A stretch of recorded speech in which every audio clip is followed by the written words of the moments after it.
আজকে আপনাদের সাথে শেয়ার করব কিভাবে এরকম ইয়াম্মি ইয়াম্মি করে ভুড়ি রান্না করা যায়। হ্যালো এভরিওয়ান, আসসালামু আলাইকুম, welcome back to my new another video. I am ইমা ফ্রম ইমাস ডেইলি লাইফস্টাইল।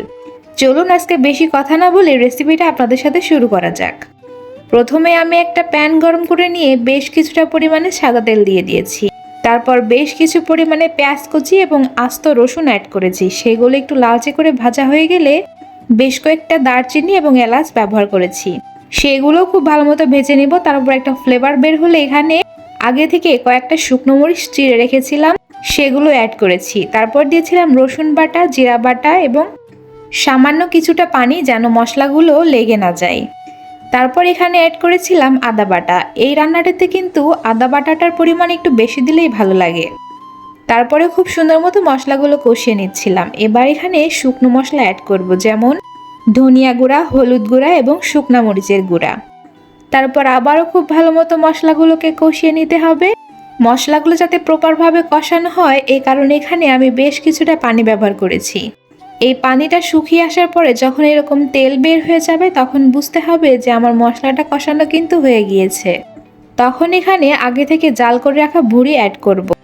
এই ভুড়ি বা গরুর বট যাই বলেন, এটা আমার শাশুড়ি গ্রাম থেকে পাঠিয়েছিল। এটা কিন্তু আগে থেকেই জাল করে রাখা ছিল, তাই আমার আর বাড়তি কোনো প্যারা হয়নি। আমি জাস্ট রেডিমেড রান্না করেছি। শুরুতেই বলে রাখা ভালো, আমি কিন্তু আজকে প্রথম ভুড়ি রান্না করেছি, এর আগে কখনোই রান্না করিনি, তাই বেশ কিছুটা কনফিউজড ছিলাম। যাই হোক, রান্নায় ফিরে আসি। এই রান্নাটাতে প্রথমে কিন্তু আমি কোনো পানি ব্যবহার করিনি। যেই পানিটা বের হবে সেই পানি দিয়ে আমি প্রথমে ভুড়িগুলোকে কষিয়ে নিব।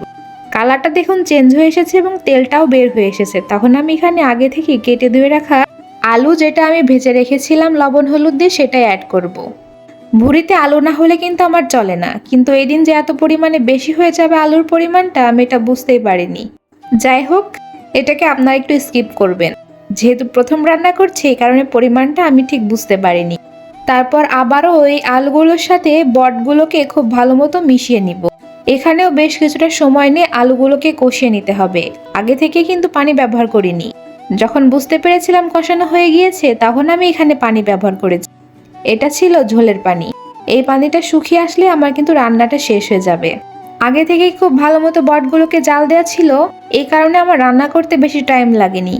যাই হোক, এখানে কিন্তু পানিটা অনেকটাই শুকিয়ে এসেছিল। বেশ কিছুক্ষণ পরপরই আমি ঢাকনা উঠিয়ে এখানে নাড়াচাড়া করে নিচ্ছিলাম, যাতে নিচে লেগে না যায়।